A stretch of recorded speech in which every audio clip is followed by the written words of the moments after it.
We're joined this morning by District 1 Sylacauga City Councilman Ashton Fowler. And Ashton, good morning to you, sir. Morning, sir. Always good to have you with us. Haven't talked in a while, and lots of news coming out of the Sylacauga City Council. Fill us in on where we are now. Yeah, so we, the hot topic is the Haitian immigrants, the migrants coming into town. Although it's just kind of reared its head, they've been here for a while. Mm-hmm. Been at your church some, hasn't it? Yes, right. So I go to First Baptist of Sylacauga, and we've graciously accepted them as coming in and wanting to worship, and we'll never turn down anybody that wants to come and worship with us. And so they showed up over a month ago, if not longer, and steadily the crowd's growing more and more, and they're just excited to come in and worship and learn more. It had to be somewhat awkward, though. You have to admit that. Well, yeah, there's a definite language barrier. It's hard to communicate still. Yeah. But they're getting phrases. Just as recent as this week, Pastor Rick kind of updated us on some Creole French sayings that could kind of help out. Good morning. Have you got any of it Good down afternoon. yet? Absolutely not yet. We're working on it though, but it's kind of a touch and go situation. But we do know they want to come and worship with us. They're there every Sunday to go to Sunday school and to church, and we love I was them. telling Ashton before the show, a friend of mine who's pastor over in Childersburg, he had 10 Haitians at his church Sunday. They couldn't speak Haitian language, and the Haitians couldn't speak American, so they just held up a Bible and they worshiped. That's right. That's all you can ask for. It's great to see. That's kind of a overall, no matter your language, that's the one thing that can bring us together. Now let's get down to where we are. A lot of people were very upset with the Sylacauga City Council meeting, how it ended last Thursday night. We had a follow-up with a work session last night. I don't want to get to that in a minute, but your thoughts on the City Council meeting from Thursday night? Right, so we had the stereotypical council meeting. You have your 5 minutes at the end of the meeting for That's public one of those boring comment. council meetings, right? Well, yeah, one you got to go to.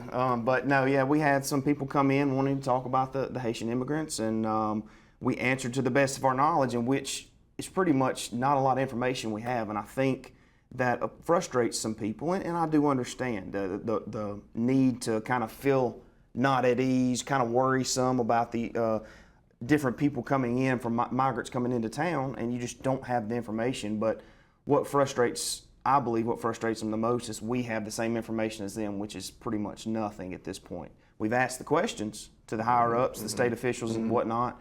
We just have not gotten the answers. Now, the ending of the meeting was done that way by council president's discretion, which is her right. And she felt that the meeting was getting a little too hostile, kind of a mob mentality, because when you have one person at the podium speaking, and the person at the podium speaking was doing a great job, he was just trying to get his point across.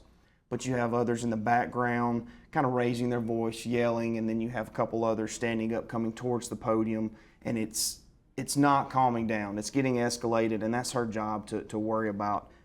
They're trying to de-escalate the situation. So she made the call to end the meeting, and she also made the call to allow them to come back last night, and I think it was well received when we actually had some Q&A time there last night. A lot of people, when I say a lot of people, some people felt on Thursday night that the people who went up to speak were not treated fairly, and seemed like that they were cut off, and their freedom of speech rights was taken away. What do you think about that? Well, I know that we wanted to let them know we have pretty much zero information on the topic. We know they came here from Haiti. We know that they're here, where they're staying at, and what they're doing. Where are they staying? Well, there's a house over around town that a few of them are living in. There's a few over in the Jackson Trace Hotel, but they're odd and end places. They're not all together. And due to the language barrier, we don't know if they all know each other, or they just got the word out to come to Sylacauga. We don't know. But we do know where they're at, and we're just happy that, everything's cordial at this point. But yeah, back to the point about being mistreated or rights infringed on. I think the point was, before the 5 minutes was ended on one single person, we wanted to let them know, hey, what you're about to talk about, we don't know any information. and a lot. I really wish, people wouldn't get in, their feelings hurt so much when we talk about this, because we say Facebook is most of the time not a reliable source for factual information. We take Facebook information and people's posts and run with it, and a lot of that information that came to us, the questions that came to us Thursday night, were from so-and-so said on Facebook, I saw this on Facebook, and we just wanted to say that that's not all the time true. But do you see, Ashton, the fear that people have? Yes, no doubt. I see both sides of it. I do. And like I said in the beginning, I don't blame them for being cautious. Mm-hmm. I mean, you're talking about people with family and their everyday life, people that are older that have been here their whole life, and it's just changing. Yeah, and we see a culture stories, shock. We see stores all over the country. Currently, right now, yes. So I don't blame them for being cautious and asking the questions, and we want you to ask the questions.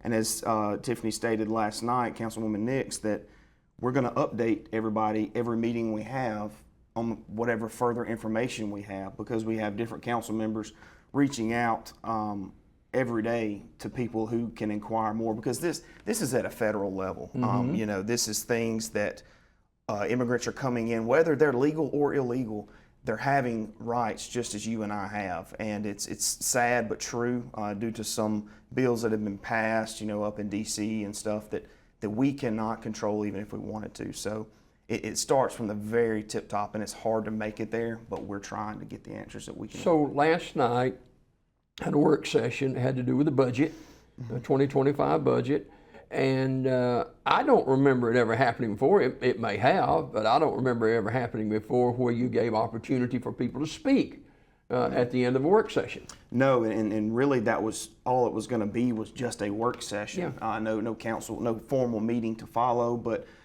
after we talked, separately on throughout that weekend, basically, we said, guys, we need to kind of rebound, let them come in, whomever that may be, and get some questions asked. And we did it in a way where people signed in, wrote their question down when they signed in, so we could address them person by person, right there face to face, and answer them the best way we could. And some of that, was Haitian immigrant issues all the way to Halloween traffic issues. There was a lot of questions asked or different subjects asked. So we answered them all the best we could. We've touched base. We're waiting on answers back. I mean, it's a particular situation that none of us have ever been in before. So all we can do is ask the questions and try to get the information ourselves. The right, correct information from the office is more than likely going to be at the federal level. A week ago, Mayor Heigl released did a press release on about Sylacauga not being, what was the term he used about we're not a sanctuary city. And so, that got people to thinking. And then the president of the council at the meeting last Thursday night said that the council didn't know anything about that. That was the mayor that did that. And people outside, Ashton, this, people outside thinking, so, well, y'all not even together on anything. How can we trust y'all? Right. So, with the mayor being his own entity, so to speak, being the CEO of the city, and we're kind of just the board in the background. He's day to day. We're making, money decisions and stuff for the betterment of the community. He has every right to do that on his own. However, he did inform us, or his assistant informed us, the mayor's going to make an announcement, produce a memo, whatever you want to call it, and that's the last information we heard. So once that email was sent to us and said, hey, the mayor's going to make a statement, that's what it was. He was going to make a statement. The statement was made and published. So when you all saw it online is when we all saw it, and he felt that he needed to say that. So you hadn't seen it prior to it being released? No, it was a one-on-one thing. Okay. They wrote it, released it. Yeah. So. Okay. Obviously, you guys have got a lot of things going on with the city council. We've had turnover as far as council presidents are concerned, and we've had lawsuits filed, and we've got threats of arrest and stuff like that, and it's making the kind of news, Ashton, that none of us want for our hometown of Sylacauga. Sure. I mean, there's a lot going on, and it deals with each and every one of us, and even down to the citizens as well. You go somewhere and out of town, out of state, and they say, "Oh, Sylacauga, and that where so and so's going on." It reflects badly, and unfortunately, those decisions were made to do that. Again, were out of my control. I did not particularly take part in any of that, so can't really speak on it. Allegations are allegations, and I'm not the one that made them. So. Ashton Fowler, Sylacauga City Council, District 1, our guest this morning. Let's get to the budget hearing last night and talk about that a little bit coming up for 2025. Yeah, so we've done a great job, now that we've started very early, and we're glad we did, because now we're coming down to the wire to pass something before October 1 for the new fiscal year. And we went back and ran the numbers from our previous cuts in our previous meeting. And I'll tell you what, Jimmy Dale, at the beginning of the meeting, we had over $2 million to cut. At the end of the meeting, we only had $150,000.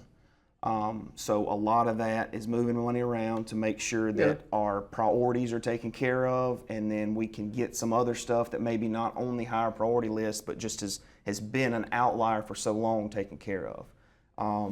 So we went through department by department. We had cuts that we previously made. When we mainly went back to the appropriations and the contracts and things like your board and entities that we really didn't hit on too hard last meeting, so we did this meeting. And we made sure everything was taken care of, from their allocations to some wanting new members, like the Commercial Development Authority needs a part-time director to run day-to-day operations because they're a big entity in our city, bringing businesses in. So now we have that. And we just talked things through and allowed, some clarification on our end before we gave the money. We went line by line, and President Nix did this great to make sure, hey, I know you want level funding, but did you spend that level funding last year? And if you didn't, we're going to go off what you spent last year. If nothing's going to change, then, that's a little place where we can cut. So, we've got an increase in revenue due to the taxes increase. Has that been a marked increase or? Yes, so this past year we did a resolution as we did with the increase, and that was to earmark the first $4 million towards, recreation, police, fire, paving, debt service, and we did all that, and it also had over $1-point-something million extra. So we had $5-point-something million off that 1.5% tax increase, and that just went back into the general fund budget and the capital budget. So two things before we go. Number one is I don't know how many millions of dollars it is on the bond deal about building these structures and stuff. Where are we at on that? Yes, so we have successfully purchased the bond, if you will, and forgive me for the ignorance of terms, but we've purchased the bond for $32 million and some change. What does that mean to the layman? Well, I am a layman, Jimmy, so it basically means we're successful based off our rating, and our creditors looked at our rating. We had a very high A+ rating.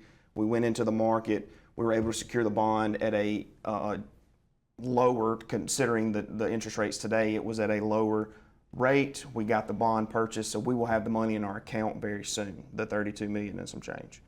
And that starts, you got to pay it back when it starts. So I think our first payment is going to be towards March or April. So we got to turn around and pay very quick. And that's another thing we had to take into account. Majority of why we're in a deficit to start last night was because we secured that bond. So that bond payment came on top of what we were already in a deficit of. So that's that $2 million-ish that we're going to have to pay back per year. And I think we'll be just fine. We figured out where it comes from, how to pay for it. And in the meantime, you've got a $28 million plan, plus or minus, for a aquatic center with gymnasiums and pool, indoor pool, and offices and meeting spaces, as well as plans. Is it confirmed it's going to be on the location that we talked about? Unless there's a dire need to move it from something unseen later, we're planning on that location being the location. Okay. All right.